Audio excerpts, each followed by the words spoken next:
my biggest theme has always been the two of them is big ideas and the future, right? And essentially, what's your big idea for the future? And what I've discovered is that most people in business don't spend a lot of time thinking about the future. They're spending most of their time thinking about the present. Typically, they got something on their to do list they got to do. And sometimes we're thinking about the past as well. Like we're thinking about, boy, I wish it was. I wish my business was like it was 2 years ago or something. Sometimes we get into that kind of thinking.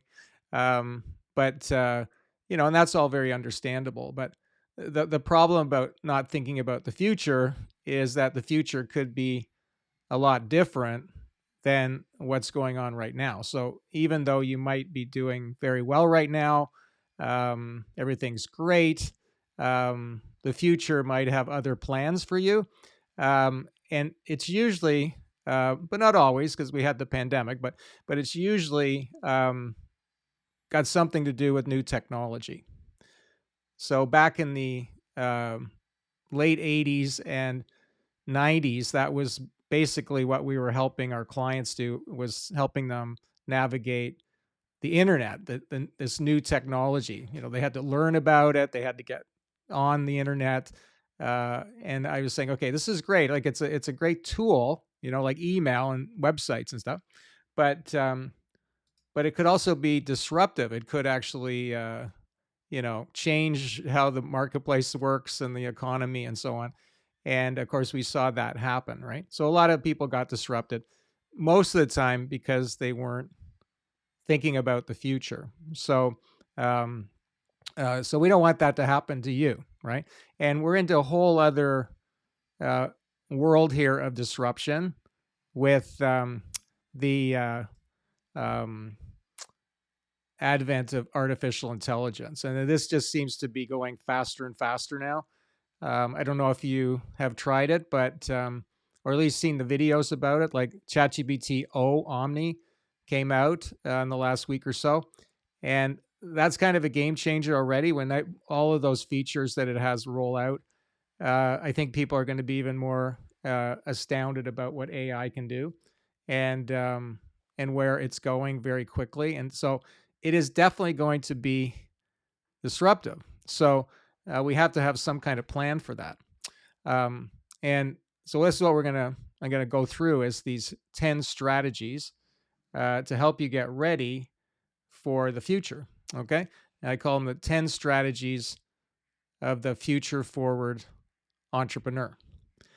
So I'm hoping that once you've heard all this, that you're going to have lots of ideas for the future, and that you're going to be working on it. Like, what does your future business look like, right? And you're going to feel confident and excited and more certain that things are going to work out for you. Okay. Because in the media, like they just tend to go negative on most things, like this, like technology. So they're kind of painting a pretty bleak picture about AI, like that, I guess it sells clicks or whatever on the internet. But that's not necessarily actually what's going to happen. I think I see a really exciting future here. And so we're going to have that opportunity because we're going to be thinking about the future and be moving forward. I say we need to lean into the future, okay, with a certain amount of confidence. So having these strategies will give you that confidence. So I'm just going to go through them. And some of these are ones that you might have heard of already, but when I put them together all into a package, you can see how they can all kind of fit together. And the other thing about these strategies is, from what our perspective is, they kind of will always work. Okay. Like in 10 years from now, we'll probably be dealing with some other technology that probably AI invented or something that we can't even anticipate right now. But even then, these strategies will work then. Okay. So maybe it's quantum computers or something like that. All right. So the first strategy I call it the old factory, new factory strategy. And I've talked a lot about this. If you've been to the meetings that I've come to, or you've been one of our clients, this is a key strategy. So essentially, what we do is we say, you know what, we have our existing business, and we call that our old factory. Okay, that's our old factory. It's not to say that it's bad. It just means that it's what we've been doing up to now, and we're not going to change that. So what kind of freaks people out when they talk to somebody like me? It's, oh, I got to change everything. I don't want to change everything. It's working. Might screw everything up. I don't want to do that. So I say, well, that's fine, because that's not what I'm suggesting at all. We're going to, we're not going to do that. We're just going to keep it that way. But we're going to create a second business, at least virtually. We're not going to, don't have to set up a corporation or anything. We're just going to start thinking about, well, what would be this other entity? If I went across the street and opened up another business, what would that look like? Given what I know now, given all the new technology, what would that look like, right? So if Kodak had said, okay, well, we're going to keep running our film business, our old factory, but we're also going to open up a new factory called Kodak Digital. That probably would have been a good idea. I think they tried it, but they didn't quite follow through on it. But that's what they should have carried on with. Oh, so let's say you have a, Blockbuster, right? They should have said, well, this streaming thing, maybe that could be our new factory. Maybe we should have Blockbuster streaming or something, right? And they got offered to buy Netflix, and they turned it down, right? That could have just been their new factory, but they didn't do it. Or, you have a taxi company. You can think, well, maybe Uber-like thing, ride-sharing thing might be our new factory. So this way you have the freedom to just think about anything, to imagine anything. And with the new technology like AI, for example, you can go, well, how would my kind of business be done differently using AI? Like, what would that look like, right? And you can start imagining that. So instead of being fearful that, oh, it's going to screw up my existing business, go, well, what would a new business look like if I was using AI to run that? Like, how could it be? It wouldn't just be the old factory using AI. It would be like, no, there's a whole different kind of business here using AI. And quite honestly, from what I see, is that will happen in every industry, that there'll be an AI version of every industry, and most people will not be on that bandwagon at all. And they'll be in the old factories, and no one will ever want to use them because the AI version will be better. So you want to be on that right now, frankly, is trying to figure that out, because sooner or later, someone, probably not from your industry, will just figure that out, right? And then you'll be blockbuster. You'll be blockbusted, I guess. And I don't want that to happen to you. So we got to start thinking about this. Is why these meetings are so important, because this is what we're talking about here. Most people are not thinking about this at all. They're just they're whistling past the graveyard, if that's an expression I can use here. So that's the first one. The second one is the relationship first strategy. Okay. So we can start thinking about, okay, well, in my future business, new factory, what's my product going to be? What's my service going to be? AI, let's talk all about AI. Let's just AI, go crazy on AI, or some other technology, right? We can get all caught up in that. And the problem with that is then you're not thinking about who you're trying to help, right? And maybe you'll come up with something, and yet then you'll think, okay, well, who can we sell this to?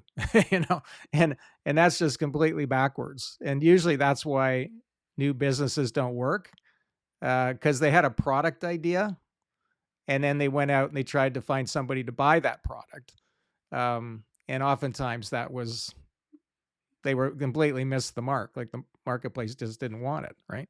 But if we use the relationship first strategy, we're in much better shape. So what that actually means is to start with, okay, I've got this, thinking about future business, start with, who am I trying to help here? Who is my target market, right? And And that can be very specific. Like you could say, I want to work with basketball players. Let's say female professional basketball players. All right. So not just any basketball player, but female basketball players. And they're, professionals, right? And so that's going to be your target. Or you could say, I want to work with people who have in business that have 3 or more partners in their business, right? Because that would create a lot of issues, right? About having lots of partners. So that could be your specialty, right? But the key is that you've started with who you're trying to help, and then you've defined that very clearly. I had a client, Doug McPherson, and he was product first. He was in the product first trap, I call it. He was telling everybody he was selling life insurance. And, who the heck wanted to talk to him, right? I don't want to talk about that. I said, well, who are you trying to help? And he said, well, I'd really like to work with the owners of construction companies, you know? And I said, okay, well, tell people that. So build your whole business around that. So he didn't fire away any of his old clients or anything, but he said he's created this new factory and said, this is going to be for the owners of construction companies. And then he went out and he said, look, I've got this special thing for you, the owner of a construction company. And all the doors flew open for him. And he ended up with about over 100 clients that he got. And all of them bought super big life insurance policies. But he told me like 10 years later, so that was a turning point in his career because he suddenly realized, I need to make it about my customer, my client, not about me and my product. It all sounded very obvious at that point, but that wasn't what he was doing, you see. So this is the key, and that's not the way we normally think about business. We think my product is my business. What business are you in? Oh, I sell hammers. That's my business, right? And it's like, okay, so go sell hammers. Everybody thinks you're somebody selling hammers. But if they need screwdrivers, forget it. Not my thing. So, but if you're in the relationship first strategy, saying, well, I work with building contractors, for example.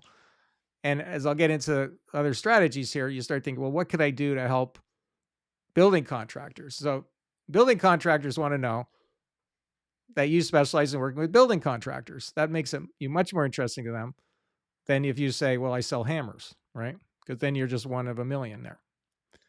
Okay, so relationship first strategy is kind of the key. And then the other part of that is that the quality of your relationships is the key to your business, not the quality of your products and services, because that's always in the eye of the beholder. Okay, like your customer gets to decide that actually, but you get to decide, whether you have good quality relationships in your business. So the more quality relationships you have, the higher quality your business will be. So, relationship first formula and strategy. And I wrote a whole book about that called Beyond Basketballs, originally called The Strategic Enterprise. That's number 2. We're just getting warmed up here. Getting excited now. Okay, so the third one is the value hub strategy. And this is when things really start to change in your thinking, okay? Because this flies in the face of what we've done in the past, okay? Like I said, I have a business and I sell hammers, okay? And then I find out the customers need screwdrivers. Do I go to screwdrivers? No. I say, no, I do hammers. I'm a hammer guy, not screwdriver. I wouldn't be caught dead selling a screwdriver. Like it's ridiculous, right? But that's how we've been locked in. Our business is hammers. What the heck are you talking to me about screwdrivers for? But if you use the value hub strategy, you're saying, you know what? I'm open to helping my customer in any way I can. It doesn't mean I will do everything. It just means I'm open to the possibility that I could do anything.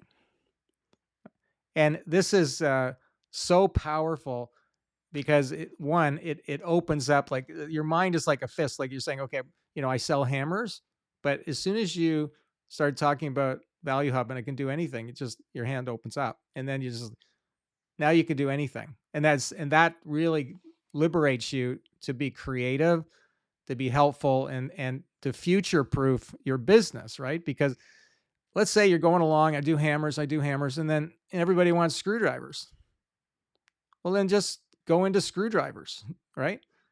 And then do that for a while, and then everybody needs, you know, let's say ladders. Okay, we go to ladders, and we go, okay, everybody needs a ladder. But then it gets interesting because everybody wants ham sandwiches. Go into ham sandwiches. Um, that's really what the marketplace is asking you to do. Because if you don't, then you're just eventually going to hit a brick wall. And you see, this is why a company like Apple has been so successful.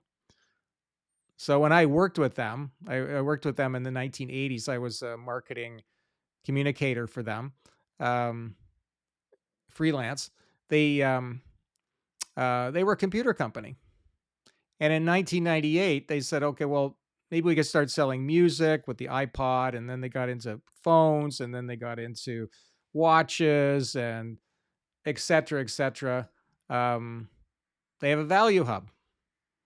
So in a lot of ways, Apple is kind of future proof, right? They're not resting their business on any particular product or service that's, is it going to be successful? And of course, if you're worried about your hammers, then if you're selling hammers, you're always worried about the hammer business, right? That there's a lot of threats. But with the value hub strategy, well, we could do almost anything. So we can just keep shifting and moving and morphing and just being really helpful. Um, and it doesn't mean you do everything though. Okay. See, because Apple's probably had a million ideas of things they decided not to do, right? Like they got the two that they probably not going to do. One is a television, and the other one, an actual television screen, and the other one is a car. Like they've talked about it, and I doubt it, frankly, because they don't want to get into that, right? So doesn't mean you have to do everything, but you're open to doing lots of things. And of course, this just gives you way more things to sell as well. So when I talk about the passive income strategy later, you'll see how you can make a lot of money, by providing a connection between your customers and another company. And just like Apple does, right? They get 30% when they sell an app or a song or a movie, right? So they make a lot of passive income because they're a value hub. So this is when it really starts to shift in our thinking. Okay. And like I say, if you have this attitude, then you are future proof, because what you might be doing 2 years from now, it might be completely different, but you might still have the same customer, right? It just means you're doing something different for that customer. Okay. This is why I have those things tied together. Relationship first and value hub is that the product isn't at the center anymore. It's the customer, and you're building a value hub around them. That's been very liberating for me to know I could do almost anything. All right, so number 4 is the big idea strategy, and in a lot of ways, that's our super one, because we called our company the Big Idea Company. This network is called the Big Idea Roundtable. Why am I so hot on big ideas? Well, that's what the marketplace wants too. Like, they don't want to hear from you that, you've got basically what everybody else has got. I call that the penguin problem, right? So you approach them with, your thing, and it's like, oh yeah, well, I heard that from 100 other people, or I could go on the internet and find 10,000 other people selling exactly the same thing. That just turns your product into a commodity, and you don't stand out. And nobody cares, and nobody listens to you because you haven't got anything interesting to say, right? So we say, you know what? Keep your hammer or whatever it is. Okay, that's fine. That's our old factory and everything else. But now we're going to go, well, I got something new, better and different, that takes everything to a much higher level that you can only get from us or from me. And then they go, wow, well, tell me more about that. What is it?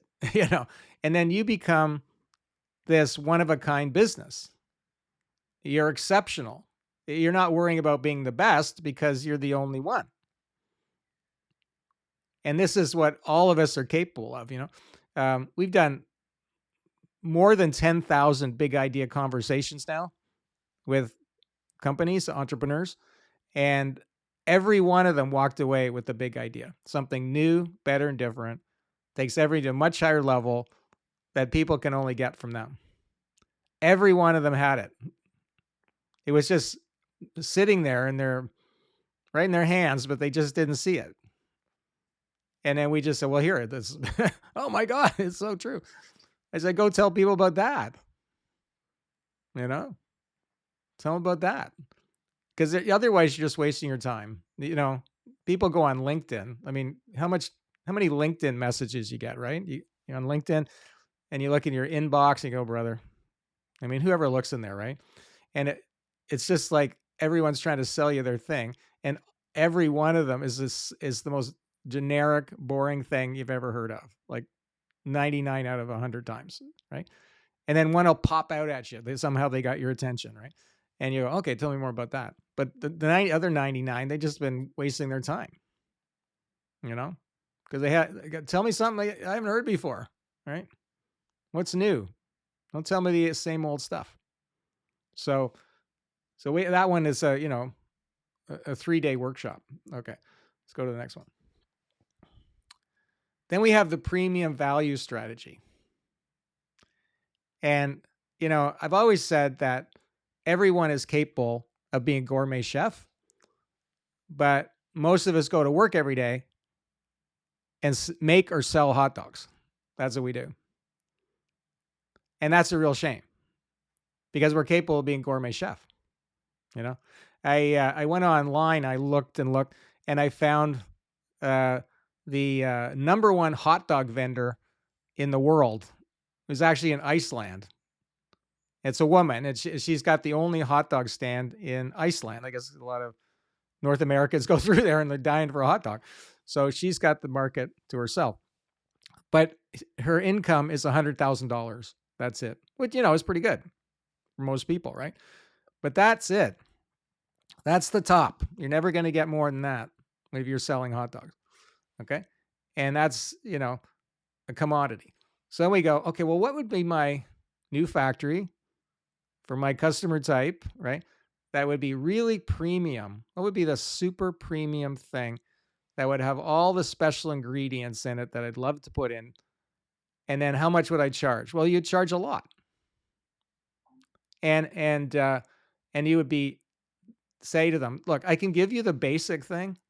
And, that's a hot dog. And of course you can get that from a lot of other people, but we think we have good hot dogs here. I can give you that. But we also have our premium, more advanced thing. And so let's say the hot dog is $3, our premium thing, $300. And they go, well, what's the $300 one? And then you tell them and they go, wow, that's amazing. Now, some people are going to say, oh, I can't afford that. Or just give me the hot dog. But there's going to be other people you're going to talk to, you're going to go, thank goodness you created this. And I'm willing to pay you for it. Because it's got really good ingredients in it. And you're the gourmet chef, and I can't get it anywhere else. And that's amazing. Give me that. Right? And so many of our clients have been so surprised when all these clients, the marketplace, which has been nickel and diming them forever on the hot dog, like $3, I can get the hot dog across the street for $2.50. Suddenly give them $300 for their gourmet meal. And they don't get what's going on. And then I explain it. I say the marketplace is split into two. There's the hot dog marketplace and there's the gourmet marketplace. And the internet really carved that out, like just totally did, because people could use the internet to shop around for commodities and they could find the cheapest price. And it drove down the price of a lot of things, which as a consumer, that's pretty good, right? As a producer, not so good. But, that's what it did. And unfortunately, in that fast food marketplace, the best price is free.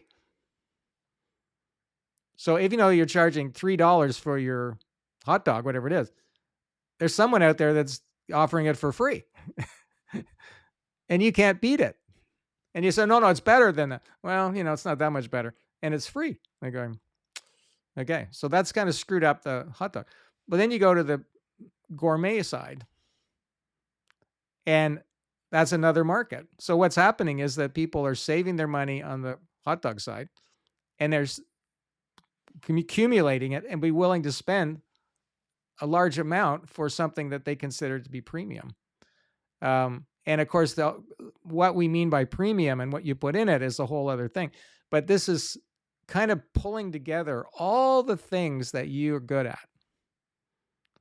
You and your team, whoever, if you work with yourself or a team, put it together. What are all the unique ingredients of that team? What are you able to provide at a high level?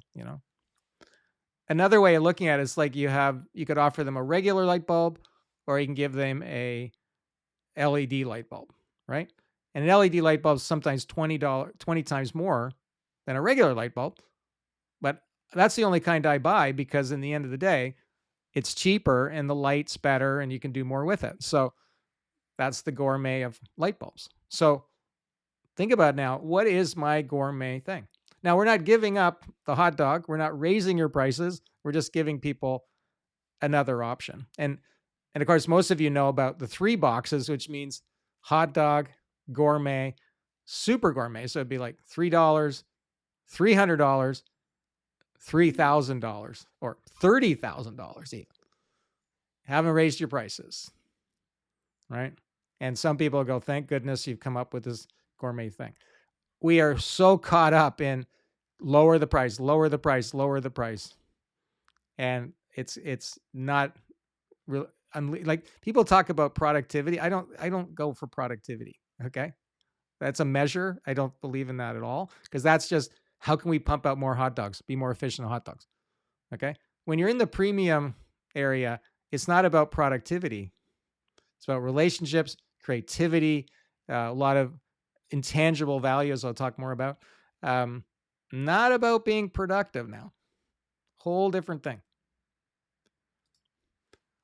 Next one is the free value strategy. This is also one of them that really, really propelled my business forward. And because most people, when they go out in the marketplace, I'm talking about those people on LinkedIn, for example, they're just giving you a sales pitch, right? And then they want to set up an appointment with you. And you go, why would I do that? Why in the world would I make an appointment with you? Unless there was something they said, I just absolutely need it. That's been very rare. I've ever gotten that kind of message. But they want to make an appointment with me because they want to sell me something. All right. Am I going to get any value out of that? No, they're going to get value out of that because they're going to try and sell me something. So they got it all backwards. They're trying to start a relationship with me and they're asking me to give them something, which is my time and attention. And they're not giving me anything, right? They got it backwards. So what we do in our company, we have a free session. It's called the Big Idea Conversation. And it's an hour. And during that session, and it's free. And during that session, we help them come up with their big idea. Any other company would charge thousands of dollars perhaps to do that. Why do we do it for free? Because that helped us meet 10,000 prospects. And then they got a lot of value because they wanted to do the meeting because I'm going to get a lot of value from that. So we had the meeting. And then they said, I wanted the value to continue. And then they became a member of our program. So if we're the gourmet chef, right, and we've got the gourmet meal, then we go, how do I get people to buy my gourmet meal? Oh, I give them a free appetizer. Imagine a restaurant, like even one of us getting started, or even an ongoing one, said you can come in and have a free appetizer, right? Like we're not going to do what is it? Shrimp. What's the name of the company? Shrimp. No, a lobster. Lobster plate. Yeah. Anyway, they had Red Lobster. Red Lobster. Sorry, I would not remember that. Anyway, so It bankrupted them because that's they did. That's not what I'm talking about. Okay, they could have said, "Here, come in and have 2 shrimp, right, for free or something," and then I would get people to come in and buy their shrimp. But they great went overboard and they said, "Well, you can have all you can eat shrimp," and some people came in there and sat in there all day and ate 5 million shrimp. That was not a good idea. So that's not talking about. I'm talking about the appetizer, right? So the idea is you just give them enough that they go, wow, I love that. That was so good. I love that shrimp.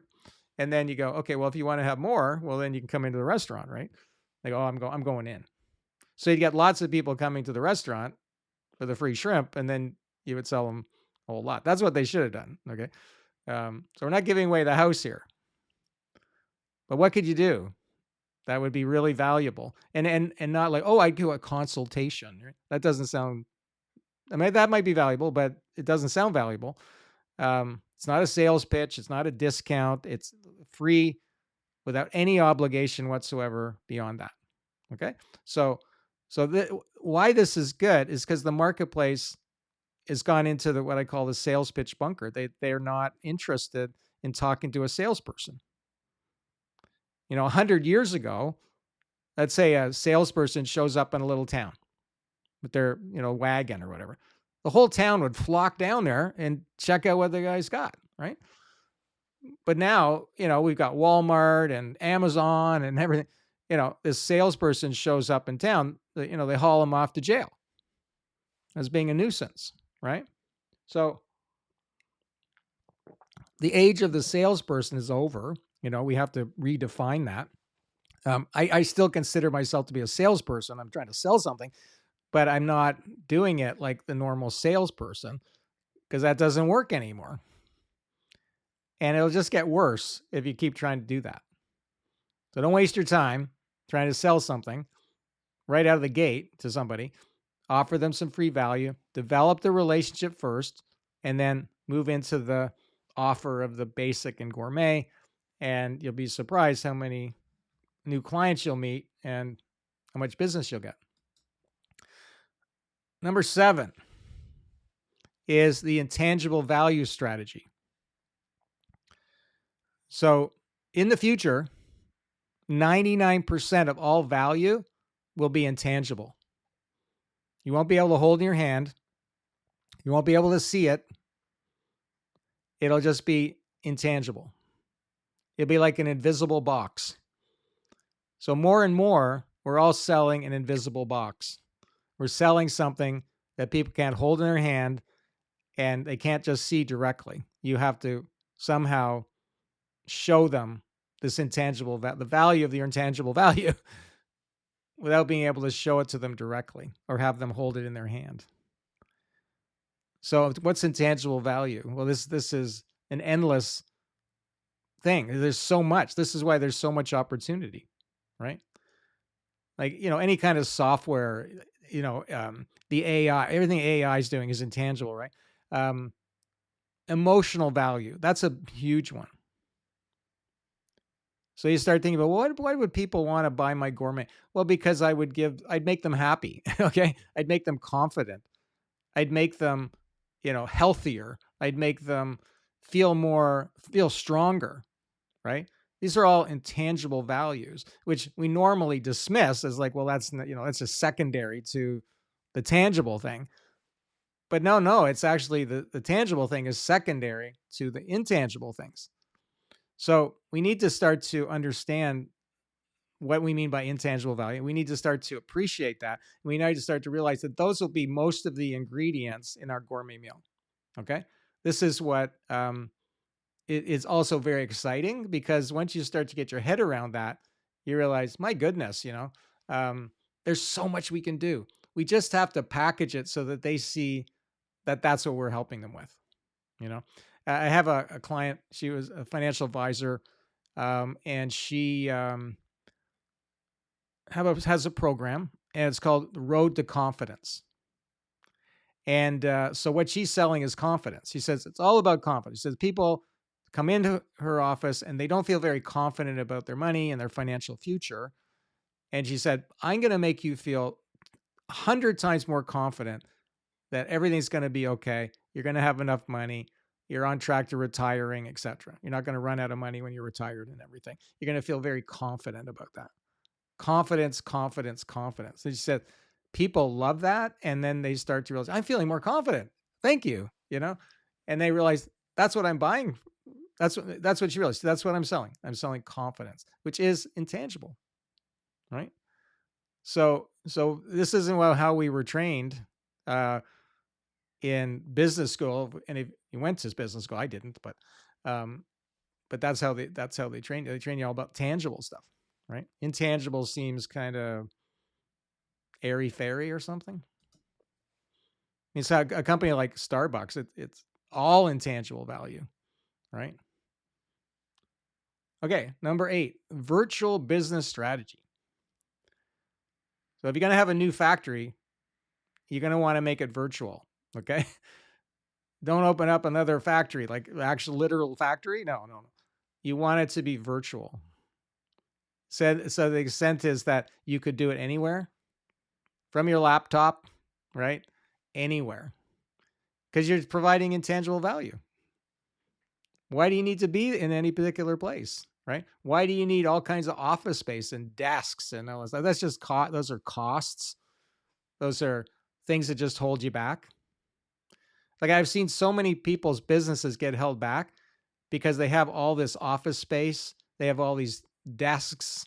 They have all these computers, and they're building their whole business around that.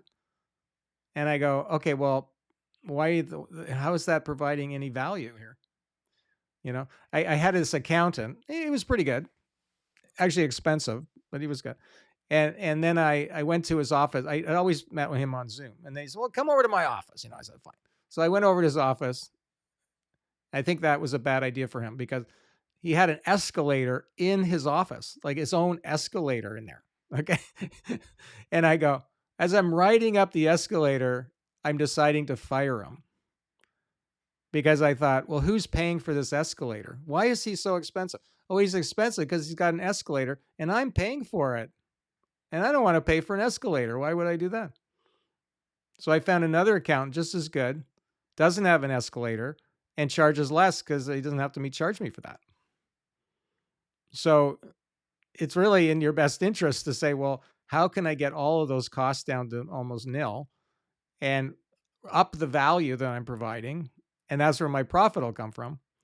And so this is what you want to be aiming for. So the old factory is factories. New factory, there ain't no factory. Virtual, right? And what a great thing that is, Like I go to Mexico for almost a month every year in this winter. I work from down there. As long as I got good internet, I'm all good, right? I've spent a month in Germany. I spent a month in Paris. I spent, time in different places in the States and so on. And I could just work for anywhere, So that's what you want to be aiming for, right? And it sounds like a dream, and it kind of is. And you should aim for that dream. Another dream is passive income. You should be aiming for that dream too. Most people haven't got their head around it. Everybody talks about it. Nobody does it. It's actually really easy because you've got a value hub. And when in the value hub, you have all these affiliates that you refer your members and your customers to. Okay. And you say, hey, you know what? You need a hammer a screwdriver. I got a relationship with this really good screwdriver company. They got the best. Don't worry. Don't shop around. Just go to see them. So your customer goes there, buys 10,000 screwdrivers, and you make a commission on that. And they say, oh, you need some ladder. Oh, here, I got another company that sells ladders. And you go there. They go there and they buy 400 ladders, and you make a good commission on that. And then the ham sandwiches, right? I talked about that. You go, I know this great place that makes ham sandwiches. And that's a good one because they'll just keep eating the ham sandwiches. So, you get recurring revenue there. So suddenly you're making all this money from ham sandwiches. And it's all passive income. And all you got to do is set up your business that way. So so I have my 10% club, which is now turning into what I call aisle 10. Okay. And it's a whole galaxy of companies that I have, relationships with, that I have also have agreements with, that if I send them a client, I get 10% or something from them. And my clients love it because I'm curated those resources. And of course, the vendors love it because I'm sending them a customer, right?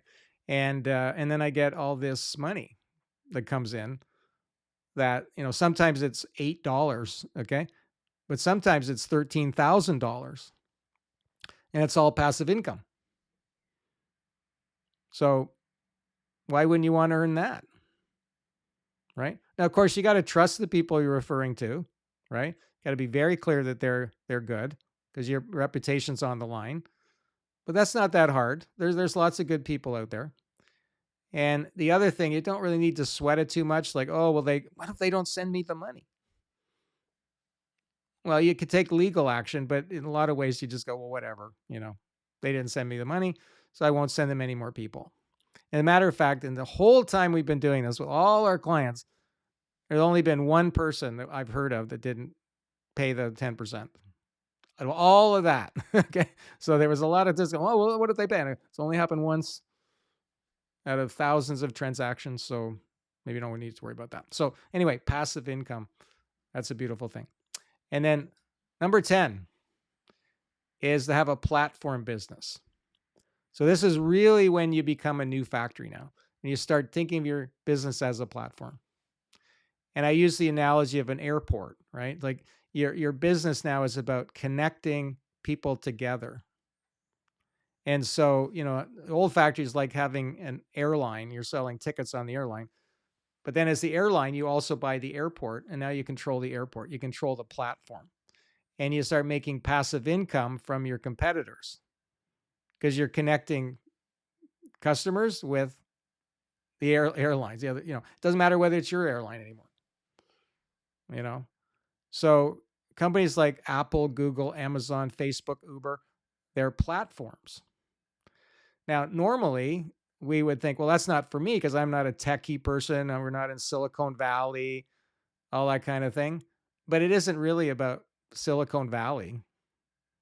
As a matter of fact, people said Silicon Valley is actually a misnomer, because there's not actually a lot of chip companies in Silicon Valley. They're all software companies. They're all platforms selling intangible value. So, but they do that, but you could do it too. And the thing is now is that the technology that they had to spend millions on, you can get for free almost now.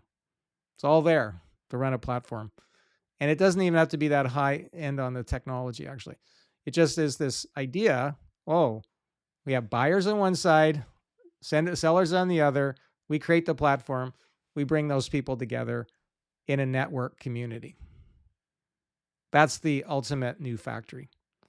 That's the ultimate forward thinking business, okay? Future forward business is that you have a platform, because that's at this point now, the ultimate form of business that there is, right? So we have agriculture, right? Resources. We have, factories, right? We have the information technology industry, and then we have platform businesses. That's the ultimate one. And everyone can see themselves as a platform. The key to that is not so much the technology, it's getting your head around it and letting go of all kinds of past strategies. And the most important one you're letting go of is competition. If you do all the things I'm saying here, you have no competition. You've stopped doing that. You're now really into collaboration. So this is also why this is so powerful, is because competing, which we always, I was brought up, competition's good, because then, survival of the fittest, we end up with the best thing. And there's still a place for that, okay? But collaboration is where even more can get accomplished, And we struggle with that because we are all pretty competitive in our bones, because that's how we've been conditioned. But but when we collaborate, we really see that so much more can be done. So, and that's when you really are future proof of your business. So those are our 10 strategies of future forward entrepreneur. That's a lot of information to take in. I understand. Of course, I've recorded it so you can watch it again. But it also is just great food for thought. Okay. It's really meant to elevate us. It's meant to help us see things differently. It's to give us confidence. Um, and it really is asking us to do the most important thing, which is just to keep growing and to keep moving forward,